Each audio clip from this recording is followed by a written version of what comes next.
Assalamualaikum Gus Sani Uye. Semoga berkah Allah Subhanahu wa Ta'ala senantiasa terlimpahkan kepada Gus Sani Uye dan para pejuang Ahlus Sunnah wal Jamaah. Amin ya Rabbal Alamin. Mau tanya Gus, apakah bersedia misal ada sutat kaum sebelah yang bersedia dialog atau debat terbuka? Apa syaratnya? Syukron. Kepada saudara kami Muhammad Isnaini, perlu sampian itu ketahui, pertama, kami bukan Gus ya, kami bukan anak kiai. Gus itu adalah anak kiai kalau di wilayah kami ya. Dan kami bukan anak seorang kiai. Kami orang biasa, kami hanya seorang santri. Apakah bersedia misal ada sutat kaum sebelah yang bersedia dialog atau debat terbuka? Sutat kaum sebelah, maksudnya Wahabi ya. Wahabi, apakah bersedia kalau seumpama ada sutat Wahabi yang ingin berdialog atau debat diskusi terbuka dengan kami, apakah kami bersedia dan apa syaratnya? Syaratnya gampang. Kalau memang ada sutat-sutat kaum Wahabi yang mau berdiskusi secara terbuka dengan kami, syaratnya gampang. Kami itu bukan tipe orang yang senang debat. Karena kami bukan tipe orang yang senang untuk debat, maka kalau memang ada sutat Wahabi yang ingin berdebat, hendaklah kalau memang mau berdiskusi, kita berdiskusi tentang video-video kami di dalam membantah pernyataan-pernyataan sutat Wahabi. Jadi fokus di pernyataan kami ketika kami menanggapi sutat-sutat Wahabi. Jangan keluar dari tema-tema itu. Kami pernah membantah pernyataan Farhan Abu Furaihan, terus Firanda Andirja, kemudian siapa itu lagi, Badrus Salam LC, dan Malik Al-Athari. Kata kami, 4 orang ini, baik Farhan Abu Furaihan, Firanda Andirja, kemudian Badrus Salam, dan Malik Al-Athari, keempat pujaan kaum Wahabi ini, kami katakan mereka berempat telah melakukan kedustaan atas nama Al-Imam An-Nawawi tentang hukum melafatkan niat menurut Imam An-Nawawi dalam kitab Al-Majmu' Syarhul Muhadzab. Jadi fokus ke ranah ini aja. Apa saja yang kami bantah terhadap pernyataan-pernyataan Sutat Wahabi, kita fokus itu aja ya.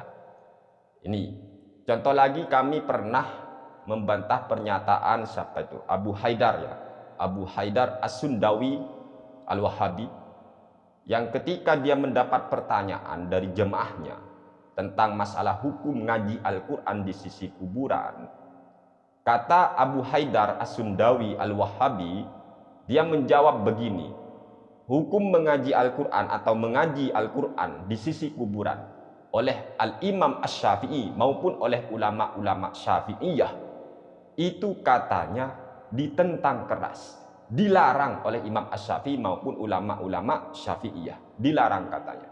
Kami bantah pernyataan ini, tidak benar. Kalau Abu Haidar As-Sundawi ngomong begitu gak benar, karena faktanya Imam Asy-Syafi'i maupun ulama-ulama Syafi'iyah justru menganjurkan kita ketika ziarah ke kuburan agar kita ngaji Al-Quran di sisi kuburan. Dan apabila ada Sutat Wahabi atau Abu Haidar yang tidak terima dengan pernyataan kami, ayo silakan ngajak diskusi, silakan. Kami insya Allah pasti bersedia. Karena kami itu mencari kebenaran ya, bukan pembenaran. Dan kami juga pernah membantah pernyataan daripada Farhan Abu Furaihan, yang mana dia mengatakan di dalam Islam itu dosa besar setelah syirik adalah dosanya bid'ah. Ya seperti tahlilan. Ini dosanya bid'ah seperti tahlilan katanya ya. Dosa terbesar setelah syirik, ada di peringkat kedua katanya ya. Ini dalam Islam, kan berarti atas nama Al-Quran atau hadis. Dan kami bantah itu, tidak benar orang yang mengatakan bahwasanya dosa terbesar setelah syirik adalah dosanya bid'ah. Apalagi cuma dituduh sebagai amalan bid'ah. Ini gak benar. Jadi nggak ada keterangan dalam Al-Quran atau hadis yang mengatakan dosa besar setelah syirik adalah dosanya bid'ah. Tidak benar. Kami tidak menemukan semua itu. Dan kalau memang tidak terima dengan pernyataan kami, ya monggo kita diskusi. Silakan. welcome ya, kami selalu bersedia. Insya Allah kami bersedia untuk memenuhi ajakan diskusi. Terus kami juga pernah membantah pernyataan daripada YouTuber Wahabi yang mengatakan bahwasanya semua fuqaha, semua ulama sepakat hukumnya rokok adalah haram, yaitu Harry Pras. Dan kami sudah bantah itu pernyataan. Tidak benar Harry Pras ini ngomong begini. Dan kalau memang Harry Pras mau, silakan ya, tunjukkan nyalinya untuk diskusi dengan kami. Begitu juga kami pernah membantah pernyataan daripada seorang YouTuber yang katanya Muhammadiyah apa itu, tapi pemikirannya kok kayak mirip-mirip dengan Wahabi. Dia adalah Zulkarnain El-Maduri. Dia ngomong bahwasanya Imam Asy-Syafi'i dalam kitab Al-Um lebih menyenangi sholat tarawih sebanyak 11 rakaat. Beda ini sholatnya Imam Asy-Syafi'i dengan Syafi'iyah. Kalau Syafi'iyah kan 20 atau 23 sak witirnya. Kalau Imam Asy-Syafi'i enggak seperti itu katanya. Nah ini kami bantah dan kami sudah ajak dia diskusi, tapi selalu ngeles dia itu, selalu ngeles. Ya kalau memang Zulkarnain punya nyali, ayo kita diskusi. Dan kami juga pernah membantah pernyataan daripada Khalid Basalamah yang mengatakan bahwasanya di dalam mazhab Imam Asy-Syafi'i atau ulama Syafi'i apa itu, sholat itu di antara rukunnya adalah salam. Cuma ulama masih berbeda pendapat. Apakah salam yang wajib di dalam sholat adalah salam yang pertama dan salam yang kedua? Artinya dua salam ini wajib atau tidak? Kata Khalid Basalamah, di dalam pandangan ulama Syafi'iyah atau mazhab Imam Asy-Syafi'i lah, katanya dua salam ini harus dilakukan. Sehingga kalau seumpama orang sudah salam dari sholat, Assalamualaikum warahmatullah, kemudian kentut, maka batal katanya. Setelah salam kok kentut? Karena belum salam kedua. Karena menurut Khalid Basalamah, katanya ini ya, kata dosennya apa itu, salam itu dalam sholat kedua-duanya wajib dilakukan. Sehingga kalau salah satunya ini ditinggal kok kentut setelah salam yang pertama, padahal belum salam kedua, maka batal sholatnya. Kami bantah itu, gak benar ini. Karena yang benar dalam mazhab Imam Asy-Syafi'i atau ulama Syafi'iyah, salam yang kedua itu hukumnya sunnah, bukan wajib. Sehingga orang itu kalau sudah melakukan salam pertama kok kentut setelah salam pertama, maka sholatnya tetap sah. Sebab apa? Salam kedua dalam pandangan ulama Syafi'iyah atau Imam Asy-Syafi'i, salam yang kedua itu hukumnya hanya sunnah, bukan wajib. Kemudian kami juga membantah pernyataan daripada Syafiq Riza Basalamah. Dia mengatakan kunut subuh itu hukumnya wajib menurut Imam Asy-Syafi'i. Nah ini enggak benar, kami bantah itu. Kami bantah. Karena yang benar di dalam mazhab Imam Asy-Syafi'i, kunut subuh itu hukumnya bukan wajib, melainkan sunnah, bukan wajib.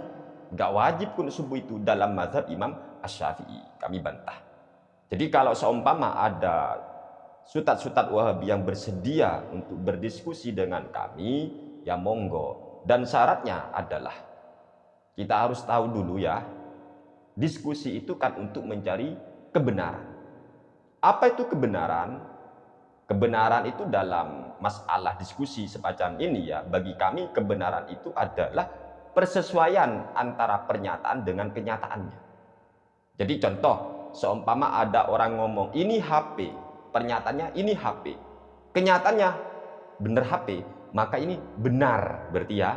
Begitu juga kalau seumpama ada Ustadz Wahabi yang ngomong Imam Asy-Syafi'i mengharamkan ngaji Al-Quran di sisi kuburan, dinyatakan begitu, ternyata di kitab Imam Asy-Syafi'i justru enggak seperti itu, maka ini kesalahan, bahkan ini kebohongan.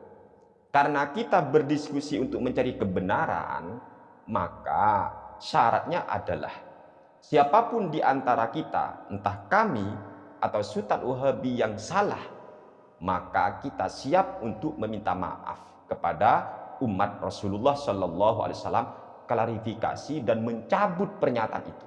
Harus legowo, kalau memang salah, yuk kita akui salah. Kalau memang benar, ya sudah, pertahankan. Itu ya syaratnya. Intinya poin daripada apa yang kami sampaikan adalah syarat untuk berdiskusi dengan kami dari Ustadz Wahabi. Kalau memang ada yang ingin diskusi dengan kami, syaratnya Cuma dua itu kayaknya ya, kalau kami simpulkan. Yang pertama, kita berdiskusi dalam masalah video-video kami yang sudah kami upload. Pernyataan-pernyataan kami dalam membantah sutat-sutat Wahabi. Itu aja. Jangan keluar dari video kami. Kami tidak mau membahas sesuatu yang tidak pernah kami bahas ya. Karena yang penting umat ini tercerahkan. Karena masalah perbedaan itu maklum. Tetapi kalau sudah berdusta, menyalah-nyalahkan amaliyah orang lain, menuduh bla bla bla seumpama ya, di depan publik, maka pada waktu itu kami tanggapi, dan khusus video-video itulah kami akan mau berdiskusi.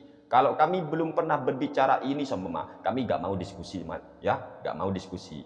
Tapi yang kami fokuskan adalah semua video-video kami yang sudah kami nyatakan di dalam video kami, di dalam membantah pernyataan-pernyataan sutat-sutat Wahabi. Yang kedua syaratnya adalah ketika salah satu di antara kita, entah saya ataupun dari pihak mereka Wahabi, kok salah, maka kita siap untuk minta maaf dan klarifikasi di depan publik atau di layar lah. Ya, ditampilkan itu nanti entah di YouTube atau apalah gitu ya. Karena kasihan umat Rasulullah Shallallahu Alaihi Wasallam, mereka itu maunya mencari kebenaran, tetapi yang mereka dapatkan adalah kebohongan. Kasihan. Sekian, terima kasih dari kami. Salam kenal Mas ya, salam kenal dari kami. Sani Uye, santri yang bodoh, bukan Gus.